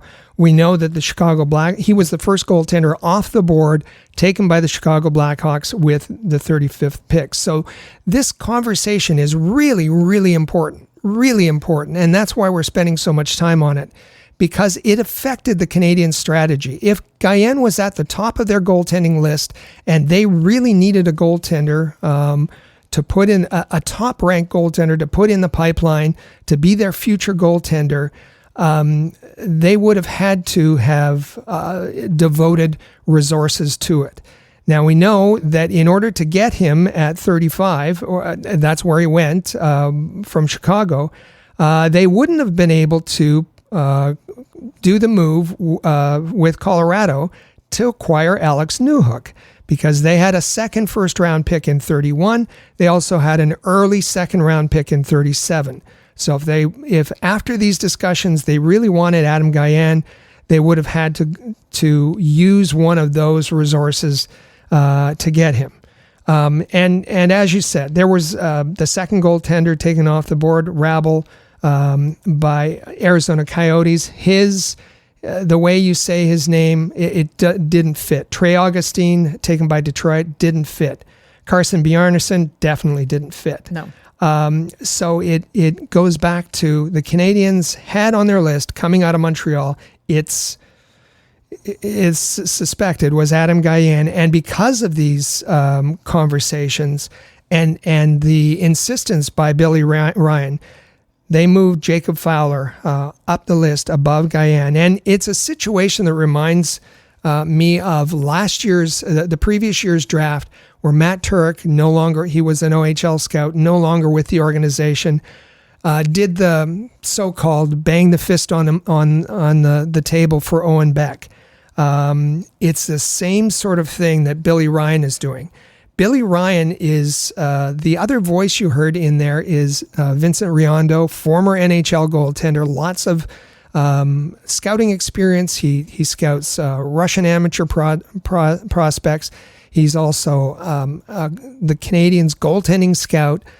For Billy Ryan, first draft with the Canadiens, coming from Florida, to essentially bang on the table and be as aggressive as he was, shouting the goaltending expert for the Canadiens. This is a big deal. This must mean he really, really believes in Jacob Fowler. And what's unfortunate is they didn't have Vinny Riondo mic'd up for this exchange. So it's hard to hear him, but it's important that you hear what he says. Because as Billy Ryan is going on about, this kid just knows how to win, and he's just got the mindset, and he's put it all together. He's figured it out already. He's mastered he says he's mastered his position already. I didn't like that. My goodness, which no goaltender has mastered their position at this age. No, they haven't.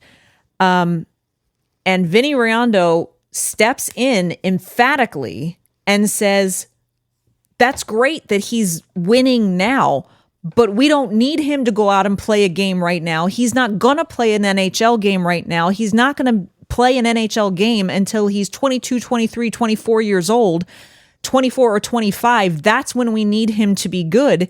And obviously Riondo is banging the table for probably someone like Guyan, who's got the tools to do that and develop properly at that age frame, which brings us back, Rick, to how we started this segment. Vinny Riondo is banging the table for what Jeff Gorton said the vision was that you're looking for the best player for the long haul, not the one for right now. And when you say Vinny Riondo banging the table, he's very soft-spoken. He is. He's very laid back. He's not going to get into one of these exchanges. Billy Ryan, 37 years old, young, fiery. Yeah. Vincent Riondo, a lot of experience and a little bit more laid back. His words make the case. And yes, I think Vinny Riondo did a good job reminding people around the table, hey, wait a minute, what's our declared draft strategy? Mm-hmm. It is that we're not looking for the best player right now. We're looking for the one who has the tools. And this argument was made to justify Slavkovsky, that has the tools, who will be the best player over the long run.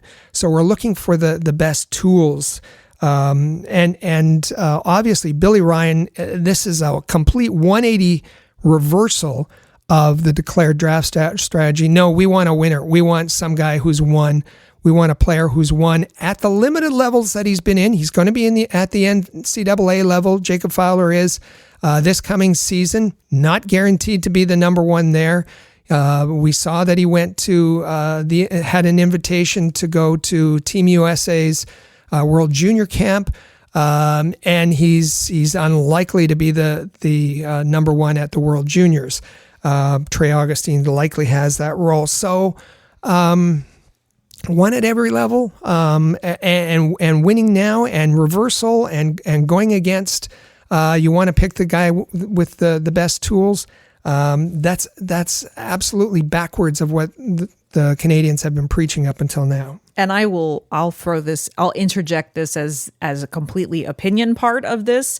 I would trust Vincent Riondo's analysis and opinion on this every day of the week. Oh, of course. And so, and I'm not saying that I don't have enough experience with Billy Ryan yet to know what I can trust of his analysis and what I can't. I do know Vincent Riondo's analysis and his abilities and his experience, and the fact that he was obviously trying to stay in line with the team's vision for the draft strategy. Billy Ryan's takeaway from all of that sounded a little bit like this. If you want to win, I'd take the winning goal. If you want to hope that the tools all come together, you can take the guys with better tools. If you want to win, take a winning goalie. If you want the guys with better tools, he says the guys, plural, with better tools. And hope they can put it together. And hope and pray that they'll bring it all together. Well, that's what you're doing with many of these prospects, is taking the ones with the tools and developing them to put all those tools together. But he acknowledges that there are goaltenders with better tools. His approach here is really condescending.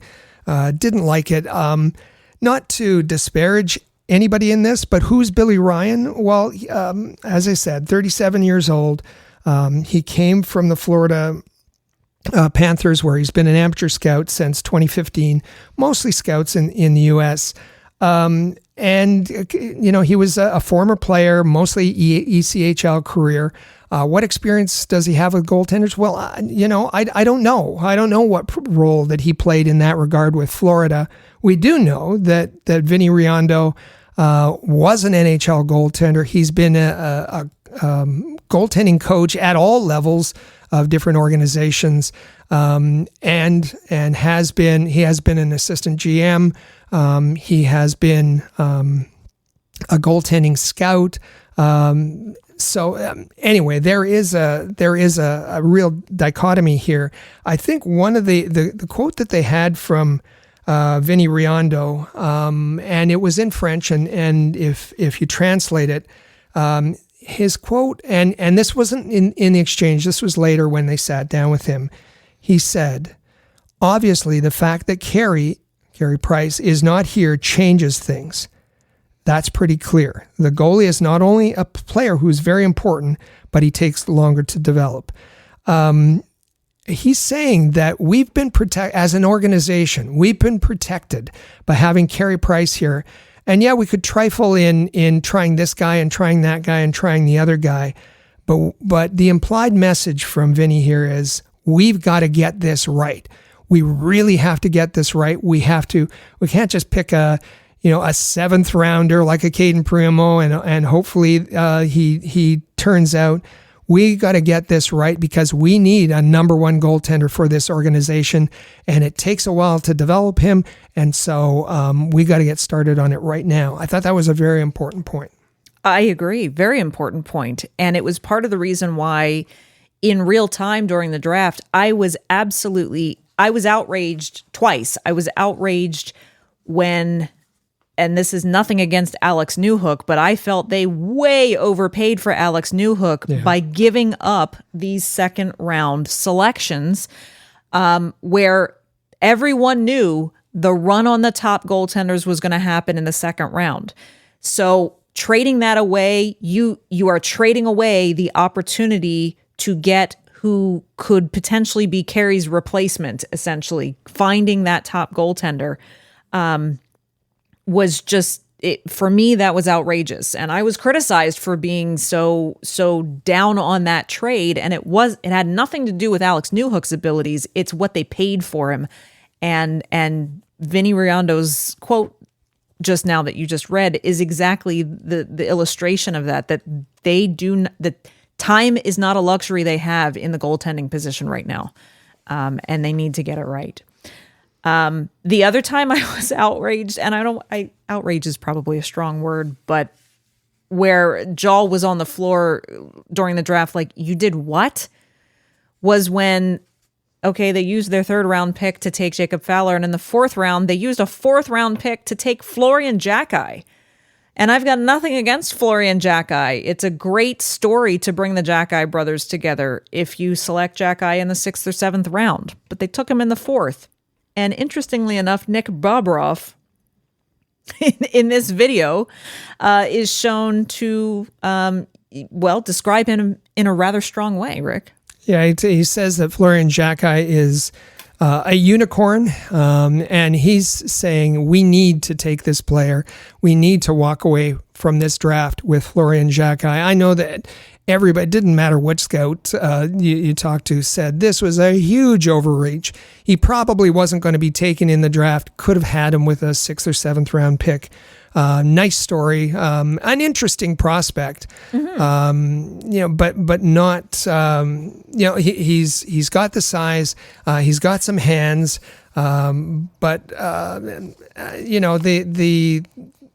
just looking at his stats here, 13 goals and 12 assists in 68 games with the Hamilton Bulldogs last year. That wasn't going to get him drafted by any other team in the 4th round, but Nick Bobroff said not only do we need that the Canadiens had 3 4th round picks, but it needed to happen with their first 4th round pick. They took a Russian defenseman with the second one. The first one, Jacki, was at 101. Second was the Russian defenseman at 110, I believe, and then they took Quentin Miller another goaltender, their second goaltender with a third, fourth round pick. Really scratching your head. And, and I think this was, again, we said that the Canadiens put this video together to answer criticism because they received a lot of criticism for that pick. I don't know if that helps answer it, but I think that's why it was in this video. Well, because that was the only mention of Florian Xhekaj in the entire video, which was kind of interesting to me. Overall, I mean, the production quality on the video was very well done. For sure. Montreal's video production department does a beautiful job with their production value and production quality. And really, really impressed with some of the quotes that came out, not only from players, but some really remarkable quotes that were revealed by staff and scouts and so on and so forth. It's an interesting exercise to go through a piece like this and really break it down little by little and analyze and read between the lines and, okay, let's take the context and let's figure out what they're really saying here. You can just watch them for the pure entertainment value and take them at face value, and that's perfectly acceptable. But it's our job as journalists to kind of lift the cover off of it and say, okay, what's really being said here? And I found this was one production that was a fascinating one to pick apart. For sure. And it adds to the knowledge base so that we can, then when we're looking at next year's draft, know how these scouts think, know the direction that they've been given by management. Absolutely. All right, we are going to take our final break here on the Canadiens Connection podcast. Up next, we're going to hear some of your replies to last week's episode and question of the week, as well as get you caught up with everything you might have missed and introduce you to our newest Rocket Sports team members. So stay with us. You are listening to the Canadiens Connection podcast on Rocket Sports Radio.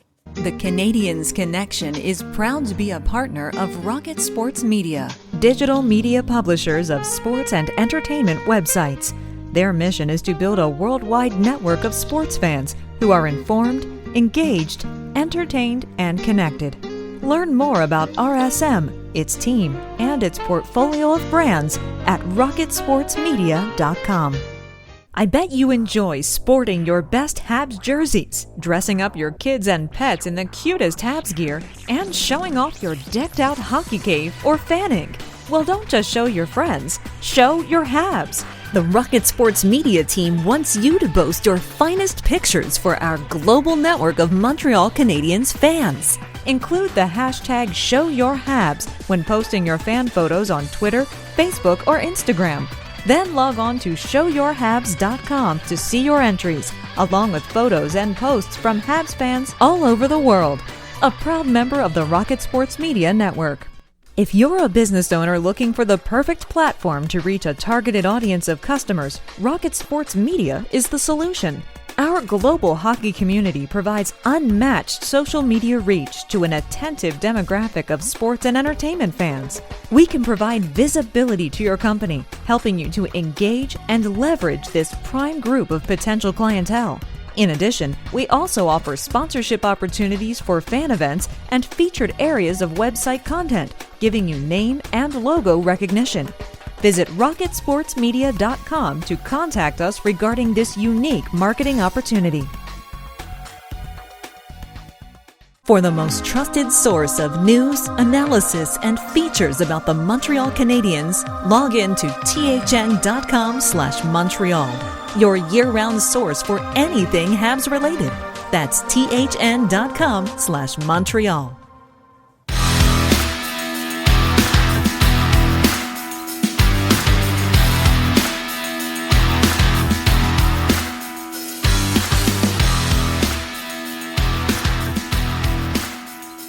And welcome back to episode 259 of the Canadiens Connection podcast here on Rocket Sports Radio. Don't forget you can follow at Habs Connection on Twitter, Facebook, and Instagram, and visit our website at canadiensconnection.fm for all of our archives in case you've missed an episode. And of course, text us anytime at the Rocket Sports text line. You can reach us at 585-3-ROCKET. That's 585-3-ROCKET. We would love to hear from you. If you've got a question, a comment, some feedback, a suggestion, you name it, just reach out to 585-3-ROCKET.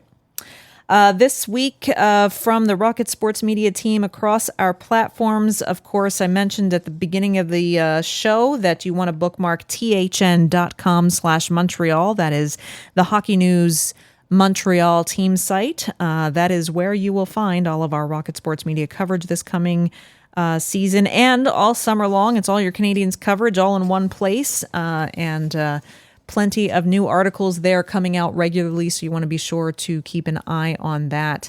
Also, be sure that you subscribe to our YouTube channel.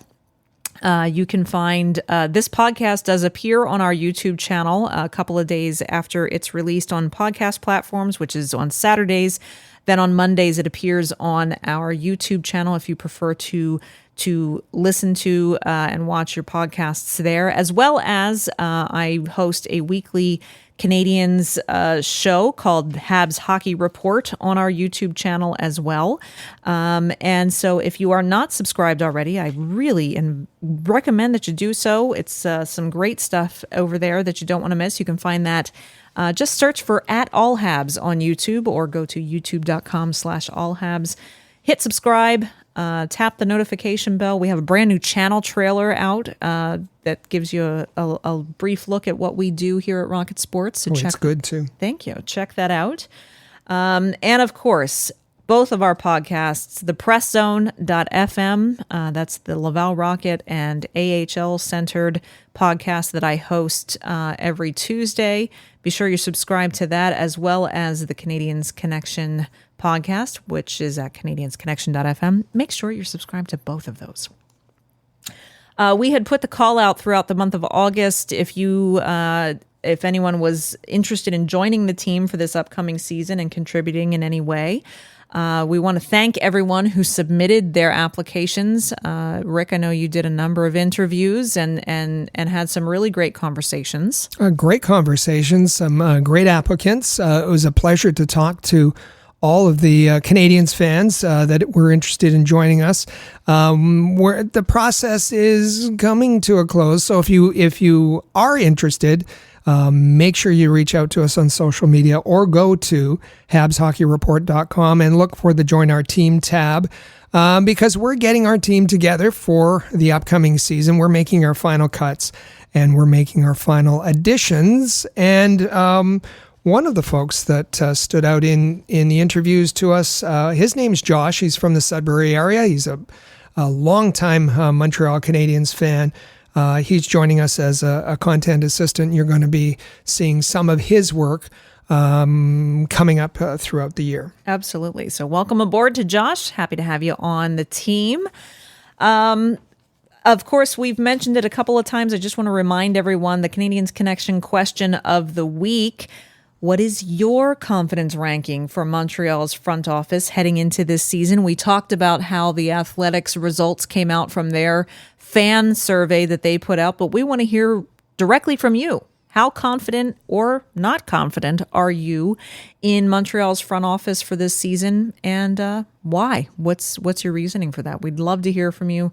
Send us an email, drop us a comment on a reply on social media, or send us a text at 585-3-ROCKET. And we know we've heard from some of our listeners who say confidence is 100%. These guys, that referring to the Canadiens management, they're professionals. They know what they're doing. They know way better than you guys do. Why are you criticizing them at all? My confidence is 100% in them.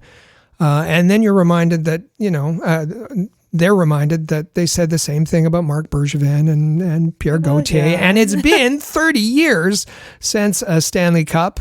So obviously things haven't, we have reason to critique what's going on. Absolutely. And having said that, something getting back to the second segment, we're not fans. We're fans of great stories and telling great stories and telling objective, honest stories. And that's what we try to do here. And we wish Reinbacher well and Fowler and Xhekaj and Newhook. And we hope that they are the right additions to this team. We just want to kind of dissect the criteria and the justifications for the reasons that they were chosen. And that's what we were talking about in the second segment. Absolutely.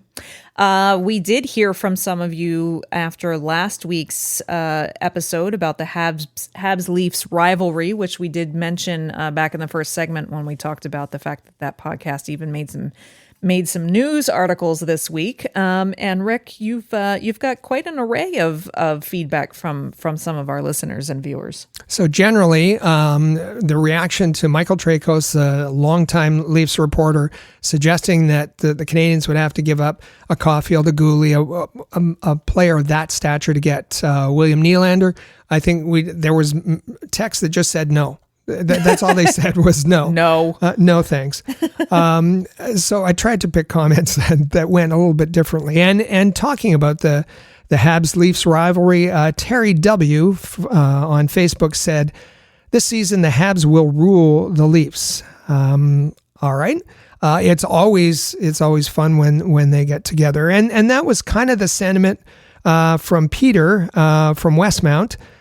Said Leafs and Bruins are the Habs' two biggest rivals and always will be. There's always a little extra buzz in the Bell Center when they meet. And I can concur with that. Yeah. On YouTube, Mark C. said, listen, I love this podcast. I can't get enough of Habs content. ! And a big thank you from Mark. So thank you, Mark. We enjoy bringing it to you. Absolutely. And again, if you have something you'd like to say, if you've got a comment or some feedback or reply, just shoot us a text at 585-3ROCKET. Maybe you'll hear your reply on next week's show. And speaking of next week's show, that will come next Saturday, September 9th. Michael Spinella will be back in the house, folks. This is my last round of sit-ins for Mr. Spinella. You've done a great job. Well, thank you. And so will Michael when he's back. Yes, I'm sure that everyone will be very pleased to hear that Michael Spinella will be back next week. And don't forget, you can still catch me at thepresszone.fm every Tuesday, our podcast over there, or on our YouTube channel every Thursday for Habs Hockey Report. Tremendous. Thank you so much for having me here these last few weeks. It's been a blast. Don't forget to subscribe to the Canadiens Connection podcast on your favorite podcast platform. Share it on social media, and come back again next Saturday for another fun edition of the Canadiens Connection podcast right here on Rocket Sports Radio. Click subscribe so you never miss an episode of Canadiens Connection. Follow us on Twitter, Facebook, and Instagram at Rocket Sports.